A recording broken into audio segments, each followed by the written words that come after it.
দশম শ্ৰেণী মৰমৰ ছাত্ৰ ছাত্ৰীসকল, তোমালোক সকলোকে মোৰ অনলাইন ক্লাছলৈ স্বাগতম জনাইছোঁ। আজি এইটো ক্লাছত মই আলোচনা কৰিবলৈ লৈছোঁ তোমালোকৰ সাধাৰণ গণিতৰ নৱম অধ্যায়ৰ ত্ৰিকোণমিতিৰ কিছুমান প্ৰয়োগ। এই পাঠটিৰ বিগত হাইস্কুল শিক্ষান্ত পৰীক্ষাত যি এছে টাইপ প্ৰশ্নসমূহ আহিছিল সেই প্ৰশ্নসমূহৰ সমাধান কৰিবলৈ লৈছোঁ। আগৰ এটি ভিডিঅ'ত এই পাঠটি সম্পৰ্কে মই তোমালোকক বুজাই দিছোঁ, লগতে এই পাঠটিৰ পৰা অহা 1 নম্বৰৰ যিখিনি সমস্যা সেই সমস্যাসমূহৰ সমাধানসমূহ কৰি দিছিলোঁ।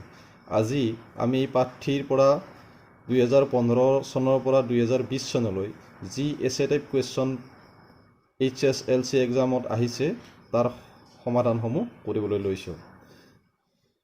প্ৰথমতে মই তোমালোকৰ উদাহৰণৰ 5 নম্বৰ অংকটো লৈছোঁ। এইটো 2015 আৰু 2020 বৰ্ষত আহিছে। যে প্ৰশ্নটোত কি কৈছে, অনুভূমিক সমতাৰ ওপৰত থিয় হৈ থকা এটা স্তম্ভৰ ছাঁ সূৰ্যৰ উন্নতি 60 ডিগ্ৰী হ'লে যিমান দীঘল হয়, উঠন কোণ 30 ডিগ্ৰী হ'লে তাতকৈ 40 মিটাৰ বেছি দীঘল হয়। স্তম্ভটোৰ উচ্চতা নিৰ্ণয় কৰিব লাগে। মই চিত্ৰত দেখুৱাৰ ধৰণে লৈছোঁ AB স্তম্ভটোৰ উচ্চতা, আৰু যেতিয়া সূৰ্যৰ উন্নতি 60 ডিগ্ৰী হয় তেতিয়া তাৰ ছাঁৰ দিশ হ'ব BC, আৰু সূৰ্যৰ উন্নতি যেতিয়া 30 ডিগ্ৰী হয় তেতিয়া ছাঁ হ'ব BD। কিন্তু আমাক প্ৰশ্নটোত কি কৈছে যে সূৰ্যৰ উঠন কোণ 60 ডিগ্ৰী হ'লে ছাঁৰ দিশ BC যিমান হয়, উঠন কোণ 30 ডিগ্ৰী হ'লে তাৰ ছাঁৰ দিশ BCতকৈ 40 মিটাৰ বেছি হয়, অৰ্থাৎ CD এই ডিষ্টেঞ্চখিনি হ'ব তোমালোকৰ 40 মিটাৰ। আমি এনেকৈ লিখি ল'ম, ধৰা হ'ল AB স্তম্ভটোৰ উচ্চতা, ACB আৰু ADB উঠন কোণ দিয়া আছে, ACB 60 ডিগ্ৰী আৰু ADB 30 ডিগ্ৰী। তোমালোকে মন কৰিবা এই কোণটোতকৈ সদায় সৰু হ'ব। যিমানে এই বিন্দুটো D বিন্দুটো Bৰ ওচৰলৈ যাব সিমানে উঠন কোণটো বাঢ়ি যাব। দিয়া আছে ACB 60 degree, ADB 30 degree, CD 40 metre, AB উলিয়াব লাগে। অ'কে, যে এতিয়া আমি ABC সমকোণী ত্ৰিভুজৰ পৰা কি পাম? ত্ৰিভুজ ABC সমকোণীৰ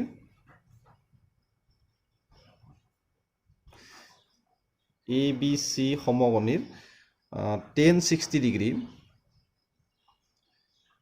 যে এই সমকোণী ত্ৰিভুজটোত C কোণ সাপেক্ষে যদি আমি tan অনুপাত লওঁ তেনেহ'লে আমি কি পাম? AB/BC।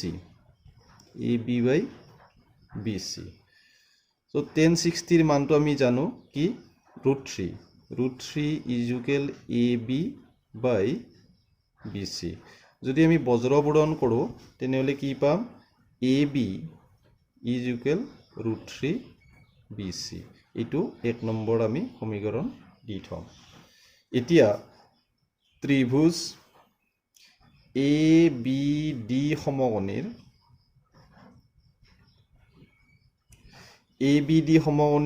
tan 30 ডিগ্ৰী = লম্ব আৰু ভূমিৰ অনুপাত, অৰ্থাৎ AB/BD। তো tan 30ৰ মান তোমালোকে জানা 1/√3 = AB/BDৰ ঠাইত আমি কি লিখিব পাৰিম? BC + 40 লিখিব পাৰিম। BD = BC + 40। চ' ইয়াৰ পিছত আমি কি পাম?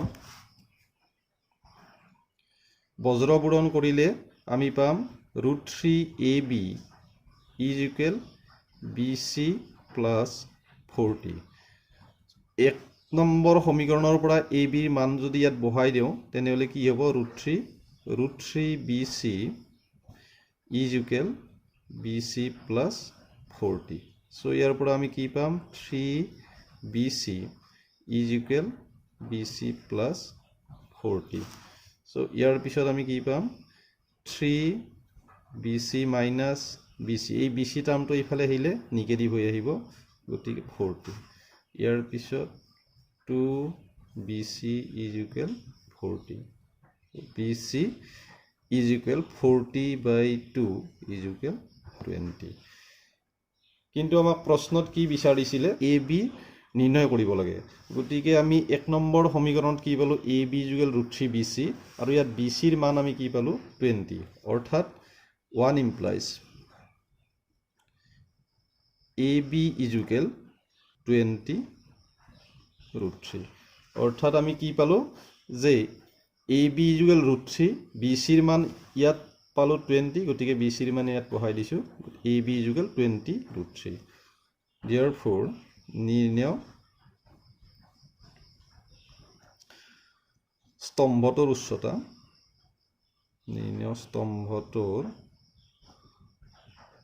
উচ্চতা, সমান 20 √3 মিটাৰ।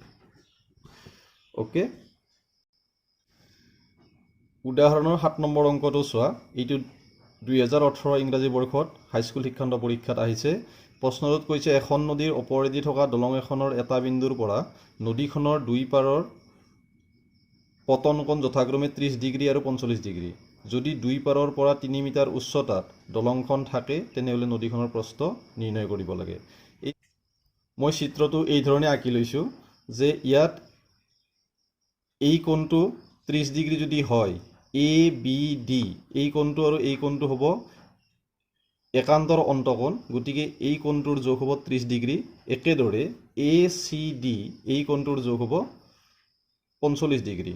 এ ডি 3 মিটাৰ দিয়া আছে, আমি বি চি উলিয়াব লাগে। এইখিনি মই ইয়াত লিখি লৈছোঁ। ধৰা হ'ল বি আৰু চি নদীখনৰ দুইফালত দুটা বিন্দু, যাতে বি চি নদীখনৰ প্ৰস্থ। এই দলংখনৰ এটা বিন্দু এ ডি দলংখনৰ উচ্চতা দুই পাৰৰ পৰা, অৰ্থাৎ দুই পাৰত থকা এই বি আৰু চি দুটা যি বিন্দু আছে, এই বি চিৰ পৰা এই বিন্দুটোৰ দূৰত্ব উচ্চতা 3 মিটাৰ হ'ব। প্ৰশ্নমতে A B D 30 degree, A C D 45 degree, A D 3 metre, B C উলিয়াব লাগে। এতিয়া চোৱা, আমাৰ চিত্ৰত এ ডি বি সমকোণী ত্ৰিভুজৰ ক্ষেত্ৰত আমি কি পাম যে 10-30 ডিগ্ৰী ইজুকেল কি হ'ব, বিপৰীত বাহু আৰু 30 ডিগ্ৰী কোণৰ সন্নিহিত বাহুৰ অনুপাত, অৰ্থাৎ A D by B C. 10-30 ঠাইত মই কি লিখিছোঁ, A D by B C. A D আমাক কি দিয়া আছে, এ ডিৰ ভেলু 3 মিটাৰ বুলি আমাক দিয়া আছে, এ ডি ইজুকেল 3 মিটাৰ। গতিকে 10-30ৰ মান যদি আমি 1/√3 বহুৱাই দিওঁ, ইয়াত এ ডিৰ ঠাইত আমি 3 বহুৱাইছোঁ আৰু বি ডি এনেকৈ আছে। বজ্ৰপূৰণ কৰিলে আমি কি পাম, বি ডি ইজুকেল 3√3 পাম। এতিয়া আমি এ ডি চি সমকোণী ত্ৰিভুজ যদি বিবেচনা কৰোঁ, এইটোৰ ক্ষেত্ৰত 10-45 ডিগ্ৰী ইজুকেল কি হ'ব, A D by C D হ'ব। গতিকে আমি কি লিখিম যে এ ডি চি সমকোণীৰ 10-45 is equal A D by C D. 10-45 ডিগ্ৰীৰ ভেলুটো আমি বহাই দিছোঁ 1, এ ডি ইজুকেল 3 আমাক দিয়া আছে বাই চি ডি। তো বজ্ৰপূৰণ কৰিলে আমি কি পাম, চি ডি ইজুকেল 3। এতিয়া কথাটো হ'ল আমাক নদীখনৰ প্ৰস্থ উলিয়াব দিছে। নদীখনৰ প্ৰস্থ কি পাইছিলোঁ আমি, যে বি চি মানে আমি কি পাম, যে B D plus C D. গতিকে বি চি ইজুকেল আমি কি লিখিম, B D plus C D. B ডিৰ মান আমি পাইছোঁ 3√3 আৰু চি ডিৰ মান পালোঁ 3। গতিকে এইটো আমি যোগ কৰিলে আমি বি চিৰ মানে নদীখনৰ প্ৰস্থটো পাম। এই দুটাৰ পৰা যদি আমি 3 কমন লওঁ তেনেহ'লে কি হ'ব, 3√3 + 1 মিটাৰ। এতেকে নদীখনৰ প্ৰস্থ 3 হ'ল * √3 + 1 মিটাৰ। অ'কে, তোমালোকৰ অনুশীলনীৰ 10 নম্বৰ অংকটো চোৱা। এই অংকটো ইতিমধ্যে 2016 আৰু 2018 বৰ্ষত আহিছে। প্ৰশ্নটোত কৈছে এটা 80 মিটাৰ বহল ৰাস্তাৰ দুয়োফালে সমান উচ্চতাৰ দুটা খুঁটি ইটোৱে সিটোৱে সন্মুখৱৰ্তী হৈ থিয় দি আছে। ৰাস্তাত খুঁটি দুটাৰ মাজৰ বিন্দু এটাৰ পৰা খুঁটি দুটাৰ শীৰ্ষৰ উঠন কোণ যথাক্ৰমে 60 ডিগ্ৰী আৰু 30 ডিগ্ৰী। খুঁটি দুটাৰ উচ্চতা আৰু খুঁটি দুটাৰ পৰা বিন্দুটোৰ দূৰত্ব নিৰ্ণয় কৰিব লাগে। মই চিত্ৰটো এই ধৰণে আঁকি লৈছোঁ। এই চিত্ৰত এ বি আৰু চি ডি দুটা সমান উচ্চতাৰ খুঁটি, আৰু এই খুঁটি দুটাৰ পাদবিন্দু বি আৰু ডিৰ মাজত এনেকুৱা এটা বিন্দু যাতে এই বিন্দুৰ পৰা খুঁটি দুটাৰ শীৰ্ষৰ উঠন কোণ যথাক্ৰমে 30 ডিগ্ৰী আৰু 60 ডিগ্ৰী হয়। এতিয়া আমি নিৰ্ণয় কৰিব লাগিব খুঁটি দুটাৰ উচ্চতা কিমান আৰু ই বিন্দুটো বি আৰু ডি বিন্দুৰ পৰা কিমান দূৰত আছে এই দুটা আমি নিৰ্ণয় কৰিব লাগিব। তো এইখিনি আমি লিখি লৈছোঁ। ধৰা হ'ল এ বি আৰু চি ডি সমান উচ্চতাৰ দুটা খুঁটি, ই বি ডিৰ মাজৰ এটা বিন্দু, এ ই বি আৰু চি ই ডি উঠন কোণ। প্ৰশ্নমতে A E B 60 degree, C E D 30 degree, B D 80 metre, A B সমান চি ডি সমান এইটো উলিয়াব লাগিব আৰু ডি ই আৰু বি ই উলিয়াব লাগিব। এতিয়া চিত্ৰত চোৱা চি ডি ই আৰু এ বি ই এই দুইটা একোটা সমকোণী ত্ৰিভুজ। এই সমকোণী ত্ৰিভুজ দুটাত আমি প্ৰথমতে এ বি ই সমকোণীৰ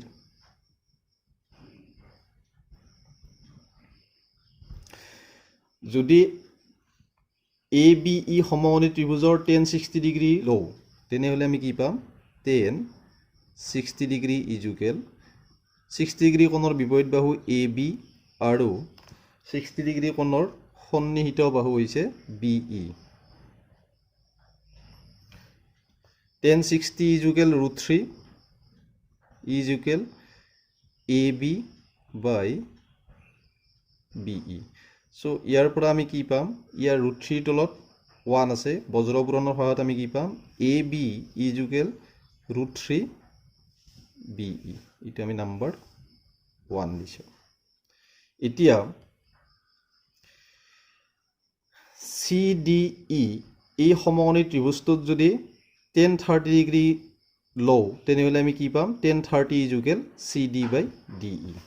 এইখিনি লিখি লওঁ যে ত্ৰিভুজ চি ডি ই সমকোণীৰ tan 30 degree is equal C D by D E. tan 30 ডিগ্ৰীৰ মান আমি কি জানো? 1/√3। চ' চি ডিৰ ঠাইত আমি কি লিখিব পাৰিম? এ বি লিখিব পাৰিম, কাৰণ এ বি আৰু চি ডি যোগ সমান। আৰু ডি ইৰ ঠাইত আমি কি লিখিব পাৰিম? 80 ডিগ্ৰী মাইনাছ বি ই লিখিব পাৰিম। চ' এই চিত্ৰটো চোৱা, বি ডি যদি 80 মিটাৰ হয়, ডি ইৰ যোগ হ'ব 80 বিয়োগ বি ই। আৰু এ বি আৰু চি ডি যিহেতু যোগ সমান, গতিকে আমি চি ডিৰ ঠাইত এ বি লিখিব পাৰোঁ। বজ্ৰপূৰণৰ সহায়ত আমি কি পাম? √3 A B is equal 80 minus B E. So' ইয়াৰ পৰা আমি কি পাম? A B is equal 80 minus B E by √3। এই √3টো এইফালে নিলে ইয়াত পূৰণ হৈ আছিলে, এইফালে আহিলে হৰণ হৈ আহিব। নাম্বাৰ 2 1 আৰু 2ৰ পৰা আমি কি পাম? যে এ বি ইজুকেল √3 বি ই পালোঁ আৰু ইয়াত পালোঁ এ বি ইজুকেল 80 মাইনাছ বি বাই √3। দুয়োটা যদি আমি তুলনা কৰোঁ তেনেহ'লে আমি কি পাম?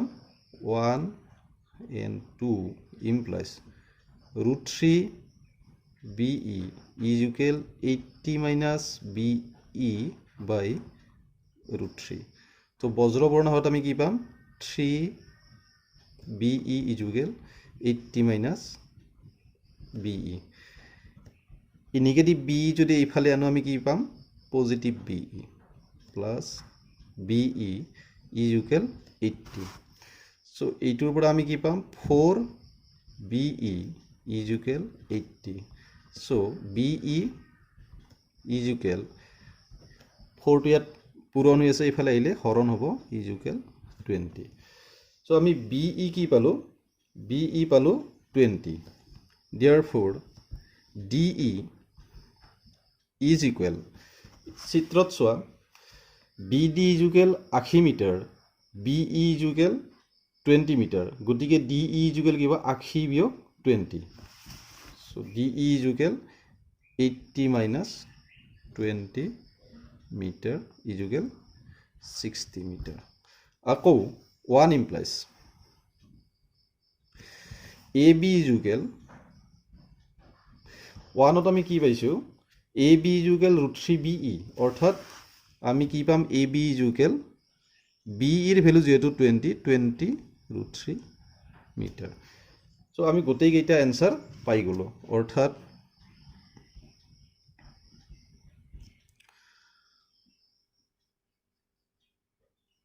খুঁটি দুটাৰ উচ্চতা, খুঁটি দুটাৰ প্ৰত্যেকৰে উচ্চতা এ বিৰ জোখটো হৈছে খুঁটিৰ উচ্চতা এ বি মানে 20 √3 মিটাৰ।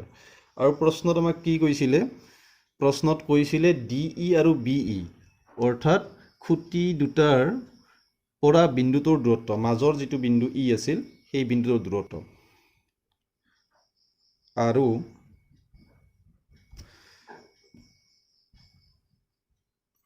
খুঁটি দুটাৰ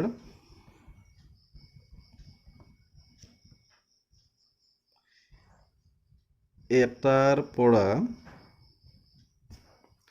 মাজৰ বিন্দুটো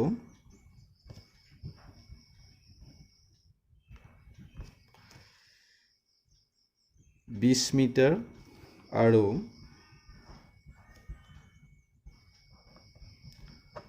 আনটোৰ পৰা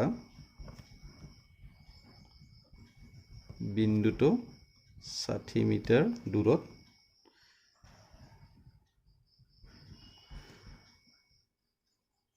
অৱস্থিত।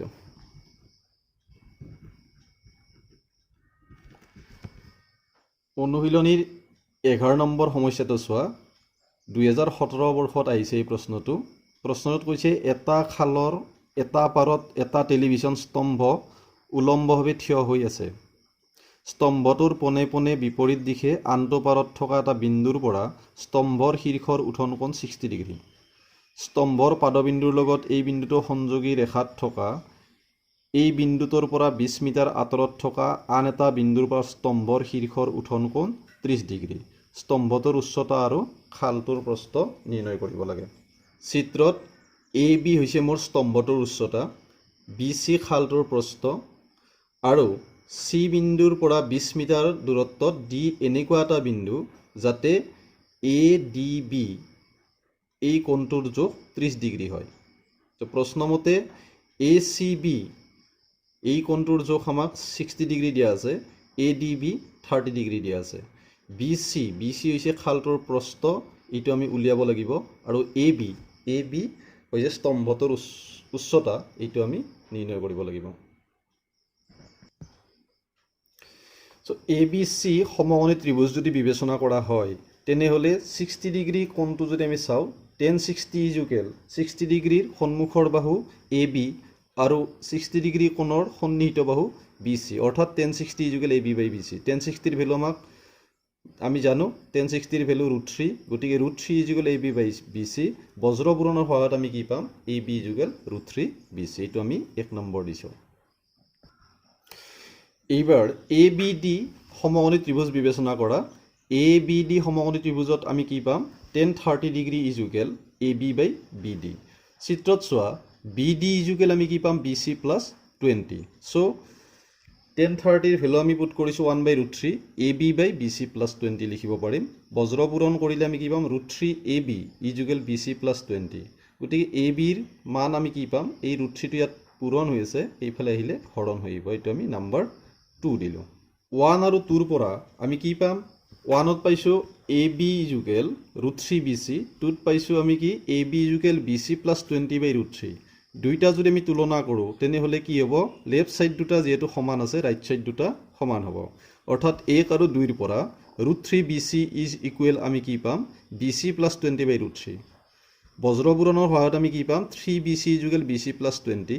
এই বি চিটো পজিটিভ বি চি যদি আমি সমান চিহ্নৰ এইফালে আনো তেনেহ'লে কি হ'ব, নিগেটিভ বি চি। গতিকে 3 B C minus B C is equal 20, 2 B C is equal 20, B C is equal 10। এই বি চি 10 বুলি পোৱাৰ লগে লগে আমি প্ৰকৃততে নদীখনৰ প্ৰস্থ আমি কি পাইছিলোঁ, বি চি, গতিকে প্ৰস্থটো আমি পাই গ'লোঁ। এতিয়া আমি উলিয়াব লাগিব কি, এ বি, অৰ্থাৎ এই যিটো স্তম্ভ আছিল এই স্তম্ভটোৰ উচ্চতা নিৰ্ণয় কৰিব লাগিব। গতিকে আমি কি পাম, 1 ইমপ্লয়জ 1 নম্বৰ সমীকৰণ আমি কি পাইছিলোঁ AB ইজুকেল √3 BC আৰু BCৰ মান আমি কি পালোঁ 10 গতিকে কি হ'ব AB ইজুকেল 10 √3 therefore স্তম্ভটোৰ উচ্চতা নিৰ্ণয় স্তম্ভটোৰ উচ্চতা 10 √3 মিটাৰ নিৰ্ণয় স্তম্ভটোৰ উচ্চতা 10 √3 মিটাৰ আৰু নদীটোৰ প্ৰস্থ 10 মিটাৰ ওকে মই ভাবোঁ তোমালোকে এই সমস্যাৰ সমাধানসমূহ বুজি পাইছা 6 নম্বৰ প্ৰশ্নলৈ চোৱা এইটো হাইস্কুল শিক্ষান্ত পৰীক্ষা 2019 বৰ্ষত আহিছে এইটো তোমালোকৰ কাৰণে খুব ইম্পৰ্টেণ্ট প্ৰশ্ন হ'ব যে প্ৰশ্নত কৈছে 1.5 মিটাৰ ওখ ল'ৰা এজনে 30 মিটাৰ ওখ অট্টালিকাৰ পৰা কিছু দূৰত্বত থিয় হৈ আছে তেওঁ অট্টালিকাটোৰ ফালে খোজ কৰাৰ লগে লগে তেওঁৰ চকুৰ পৰা অট্টালিকাটোৰ শীৰ্ষলৈ উঠন কোণ 30 ডিগ্ৰীৰ পৰা 60 ডিগ্ৰীলৈ বাঢ়ে তেওঁ অট্টালিকাটোৰ ফালে খোজ কৰা দূৰত্ব নিৰ্ণয় কৰিব লাগে চোৱা ধৰা হ'ল AG অট্টালিকাটোৰ উচ্চতা BE ল'ৰাজনৰ উচ্চতা যেতিয়া ল'ৰাজনে B বিন্দুৰ পৰা D বিন্দুলৈ অট্টালিকাটোৰ ফালে আগুৱাই যায় তেতিয়া উঠন কোণ 30 ডিগ্ৰীৰ পৰা 60 ডিগ্ৰীলৈ বৃদ্ধি পায় আমি নিৰ্ণয় কৰিব লাগিব BD অৰ্থাৎ ল'ৰাজনে অট্টালিকাটোৰ ফালে কিমান আগুৱাই গৈছে সেইখিনি আমি দূৰত্ব নিৰ্ণয় কৰিব লাগিব চোৱা এই অংকটোৰ ক্ষেত্ৰত আমি ল'ৰাটোৰ উচ্চতা BE 1.5 মিটাৰ পোৱাৰ লগে লগে ল'ৰাজনৰ চকুৰে অনুভূমিক সমতাৰ এডাল ৰেখা অংকন কৰিছোঁ যি ৰেখাডালে অট্টালিকাটোক C বিন্দুত কাটিছে অট্টালিকাটোৰ উচ্চতা যদি AG 30 মিটাৰ হয় ল'ৰাজনৰ উচ্চতা যদি 1.5 মিটাৰ হয় তেনেহ'লে চিত্ৰৰ পৰা এইটো স্পষ্ট যে AC কি হ'ব 30 মিটাৰ বিয়োগ 1.5 মিটাৰ ইজুকেল 28.5 মিটাৰ চ' আমাক দিয়া আছে ABC উঠন কোণ 30 ডিগ্ৰী ADC উঠন কোণ 60 degree AG 30 metre CG 1.5 metre আমি BD নিৰ্ণয় কৰিব লাগিব চ' চিত্ৰৰ পৰা AC ইজুকেল আমি কি পাম AC equal AG minus CG অৰ্থাৎ 30 বিয়োগ 1.5 মিটাৰ সমান 28.5 মিটাৰ আমি পাম এতিয়া তোমালোকে চোৱা ACD সমকোণী ত্ৰিভুজটো যদি আমি বিবেচনা কৰোঁ ACD সমকোণী ত্ৰিভুজত 60 ডিগ্ৰী কোণ সাপেক্ষে 1060 ডিগ্ৰীৰ মান কি হ'ব AC আৰু CD বাহুৰ অনুপাত হ'ব কাৰণ 60 ডিগ্ৰীৰ সন্মুখৰ বাহু AC আৰু 60 ডিগ্ৰীৰ সন্নিহিত বাহু হৈছে CD 1060 ৰ মান আমি জানো √3 AC ৰ মান আমি উলিয়াই লৈছোঁ 28.5 বাই CD এইটো বজ্ৰপুৰণৰ সহায়ত আমি এনেকৈ লিখিব পাৰোঁ CD ইজুকেল 28.5 বাই √3 এইটো নাম্বাৰ 1 এতিয়া ACB সমকোণী ত্ৰিভুজ যদি আমি বিবেচনা কৰোঁ ACB সমকোণী ত্ৰিভুজত 1030 ৰ মান কি হ'ব AC আৰু BC বাহুৰ অনুপাত হ'ব গতিকে ACB সমকোণী ত্ৰিভুজ 1030 ইজুকেল AC বাই BC 1030 ৰ মান আমি জানো 1 বাই √3 AC আমি কি পালোঁ 28.5 আৰু BC চিত্ৰৰ পৰা আমি লিখিব পাৰোঁ BC equal CD plus BD গতিকে BC ঠেৰ আমি কি লিখিম CD প্লাছ BD এতিয়া এইটো বজ্ৰপুৰণৰ সহায়ত আমি কি পাম 28.5 √3 ইজুকেল CDৰ মান আমি কি পাইছোঁ 28.5 বাই √3 প্লাছ BDটো এনেকৈ আছে গতিকে BD ইজুকেল আমি কি পাম এই টাৰ্মটো পজিটিভ 28.5 বাই √3 যদি এইফালে নেওঁ তেনেহ'লে আমি কি পাম নিগেটিভ 28.5 বাই √3 গতিকে এই দুটাৰ পৰা আমি √3 যদি লসাগু লওঁ তেনেহ'লে কি হ'ব √3 ইনটু √3 3 হ'ব গতিকে 28.5 ইনটু 3 মাইনাছ 28.5 ইয়াৰ পিছত আমি কি কৰিব পাৰিম বাই √3 আছে 28.5 দুইটাৰ পৰা যদি আমি কমন লওঁ তেনেহ'লে হ'ব 28.5 ব্ৰেকেটৰ ভিতৰত 3 মাইনাছ ইয়াত আচলতে 1 এটা পূৰণ হৈ আছে গতিকে 3 - 1/√3 হ'ব 3 - 1 2 28.5 * 2 কি হ'ব 57/√3 এতিয়া 57 মানে আমি কি জানো 57 মানে আমি লিখিব পাৰো 19 * 3 3 আমি কেনেকৈ লিখিব পাৰো √3 * √3 কিয় লিখিছো যাতে √3 টো আমি কেনসেল কৰিব পাৰো গতি এইটো আৰু এইটো যদি কেনসেল হয় কি হ'ব 19 √3 19 √3 আমি কাৰ মান পালো bd ৰ মান পালো আৰু bd মানে কি লৰাজনে অট্টালিকাটোৰ ফালে আগুৱাই যোৱা দূৰত্ব গতিকে আমি কি লিখিম নিৰ্ণয় দূৰত্ব অৰ্থাৎ লৰাজনে অট্টালিকাটোৰ ফালে 19 √3 মিটাৰ আগুৱাই গৈছিল ওকে মই ভাবো তোমালোকে অংকটো ভালদৰে বুজি পাইছা